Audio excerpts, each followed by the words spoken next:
Good morning. How's everybody? This is Eric Groh. I want to talk today about the international practice of counseling, and particularly the fundamental question is, can you legally practice counseling in a foreign country? So there are several matters to consider though.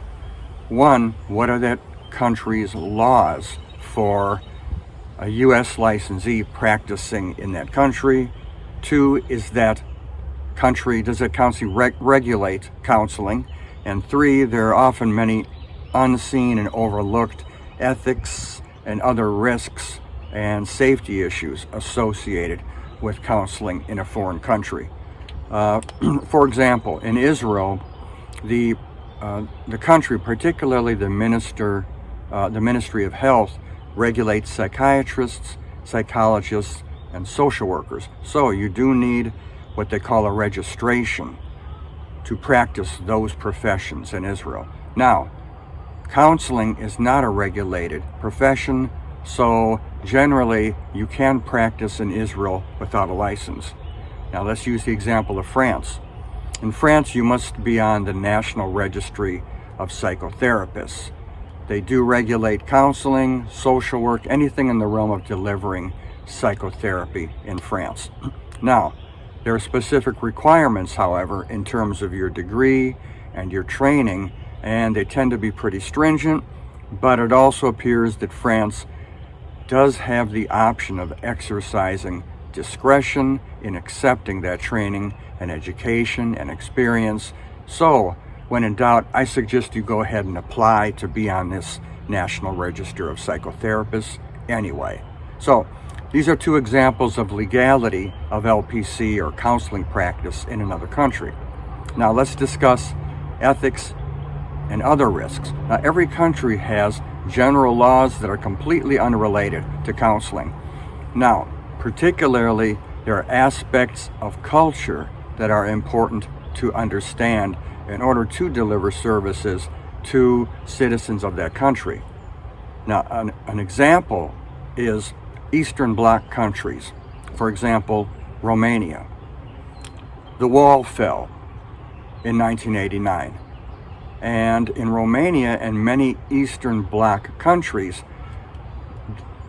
the society has its foot in two camps, communism and capitalism. And it's very important that you understand both of those cultures, because obviously communism informs social matters, and so does capitalism.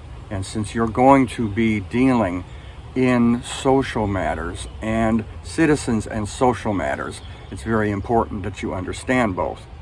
Now, there's another element in international practice, and that is your U.S. malpractice liability insurance will only cover incidents, civil suits, incidents arising within the U.S. So in other words, if you are delivering services either via tele or residing in that foreign country, if a civil suit arises within that country, then you will need to answer to that in that country's jurisdiction. And your U.S. malpractice liability insurance won't cover that.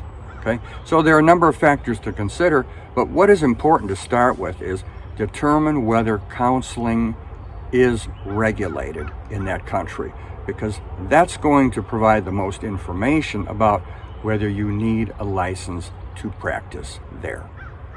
Okay, so I'll return with more information about international practice, and in the meantime, go to my website, subscribe to the channel, follow me, like this post, like this video. It helps a lot, and I'll be back soon. Again, go to ethicsdemystified.com, and I do have several free posts on international telemental health practice, and I do have workshops that cover not only international practice, but reciprocity, endorsement, and general issues, both legal and ethical, of practice across state lines. So, we'll see you soon.